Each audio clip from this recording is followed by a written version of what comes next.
পিসি পিসি কোথায় তোমরা সবাই? তাড়াতাড়ি এসে তোমাদের একটা হ্যাপি খবর দিতে হবে। কি হয়েছে কি তোর? হ্যাঁ, কি হ্যাপি খবর? তখন থেকে তুই হাঁকডাক শুরু করেছিস? জানো মা, বললু জি না হ্যাঁ বলেছে। সে তো ওই তোর ব্যবসায় পয়সা ঢালবে সেই কথাই তো। তার থেকেও ভালো খবর পিসে, এবার থেকে বললু জি সব টাকা আমার টাকা হয়ে যাবে, আর আমার টাকা বললু জির টাকা হয়ে যাবে। হ্যাঁ, আমরা দুজনেই একে অপরের সম্পত্তির মালিক হয়ে যাব। হ্যাঁ এ তো সত্যি হেভি খবর। পারুল, তোর সম্পত্তি টাকা পয়সা এসব মালিকানা কাকে দিবি কেন? আর তারটাই বা তুই পাবি কি করে পারুল? কারণ আমাদের সম্পর্কটাই অমন হয়ে যাবে পিসি। পারুল, তখন থেকে তুই কি হেয়ালি করছিস বলতো? না মা, হেয়ালি করছি না, আমি সত্যি বলছি। ওই উদোটাকে ডিভোর্স দিয়ে আমি বল্লুজির সঙ্গে বিয়ে করব।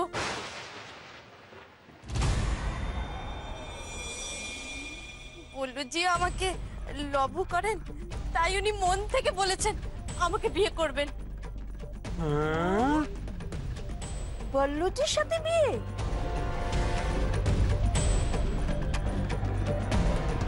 বলিস কি রে পারুল? এ কি অলক্ষণে কথা বলছিস তুই? হ্যাঁ, তুই কি বলছিস তুই জানিস? তুমিও না মা, বিয়ের কথা অলক্ষণে হতে যাবে কেন? শুনছে সবাই, সামনে আমার বিয়ে, এই পারুল প্রিন্সেসের বিয়ে। ছি পারুল, ছি। আর কত নিচে নামবি তুই? তোর নিজের বিয়ে করা বর থাকতে তুই আবার কিনা অন্য পুরুষকে বিয়ে করবি? এ ভুল তুই করিস না পারুল। তোর পাপের ঘোড়া যে পূর্ণ হতে চললো। এই সর্বনাশের পথে তুই আর হাঁটিস না মা, হাঁটিস না। থামো তো, বেকার জ্ঞান দিতে এসো না তুমি। নিজের মেয়ের ভালোটা তোমার সর্বনাশ লাগছে, তুমি কেমন মা? ঠাকুর, ঠাকুর আমার মেয়ের মতিগতি ভালো করে দাও ঠাকুর। ধুর, তুমি ভ্যানতারা থামাও তো মা। পিসে, তুমি একদম মায়ের কথা কান দিও না, তুমি এখন থেকেই কাজে লেগে পড়ো। পারুল প্রিন্সেসের বিয়েতে এমন জাঁকজমক করবো না, সবার একেবারে দেখে তাক লেগে যাবে। তুমি এখন থেকে বিয়ের প্ল্যানটা শুরু করে দাও। এতদিনে একটা ফুল প্রুফ প্ল্যান পেলাম অনিমেষ আঙ্কেল। এবার দেখবেন পারুল গেউভূতের সাথে ডিভোর্সটা নিজে ইনিশিয়েটিভ নিয়ে করবে। হ্যাঁ দেখো, ডিভোর্সটা না হয় হয়ে যাবে, কিন্তু সম্পত্তি একবার যদি শেখরের সঙ্গে পারুলের ডিভোর্সটা হয়ে যায়, তখন পারুল তো বলবিন্দারকে বিয়ে করার জন্য ক্ষেপে উঠবে। আর তখন কতদিন তুমি পারুলের বল্লুজি হয়ে থাকতে পারবে সেটা ভেবে দেখেছো? আর একবার পারুল যদি বলবিন্দারের আসল পরিচয়টা জেনে যায়, তাহলে কোনোদিন আরো ওই সম্পত্তি ফেরত দেবে না।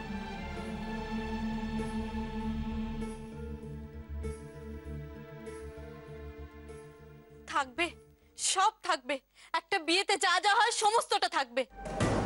সব থেকে আগে এই পুরো বাড়িটা রং করানো হবে। হ্যাঁ পিসে, তুমি আজই গিয়ে রঙের মিস্ত্রির সঙ্গে কথা বলে নাও। বলবো বলবো নিশ্চয়ই বলবো। পিসে, এই বিয়েটা তো আমার ইচ্ছের বিয়ে, তাই আমার ইচ্ছে মতো সবকিছু হবে এই বিয়েতে। খুব ধুমধাম করে বিয়ে করব আমি। শহরের সব নামি দামি লোককে ডাকা হবে এই বিয়েতে। কাকে ডাকা হবে না হবে তুমি সেটা একটা লিস্টই বানিয়ে ফেলো পিসে। আর হ্যাঁ পিসি, তুমি বিয়ের কেনাকাটাটা শুরু করে দাও। যা টাকা লাগবে এই পারুল দেবে। হ্যাঁ, এ তো দিবি। যা লাগবে তার চেয়ে বেশি নেব। ছেড়ে জুড়ে মোটা টাকা কামাবো, মোটা। হ্যাঁ রে পারুল, তার আগে তোর বিয়ের দিনটা ঠিক কর। হ্যাঁ মা, তুমি পুরুত মশাইকে ডেকে সামনে সব থেকে ভালো দিনটার খোঁজ নাও। সেই দিনেই আমার বিয়ে হবে, হবেই।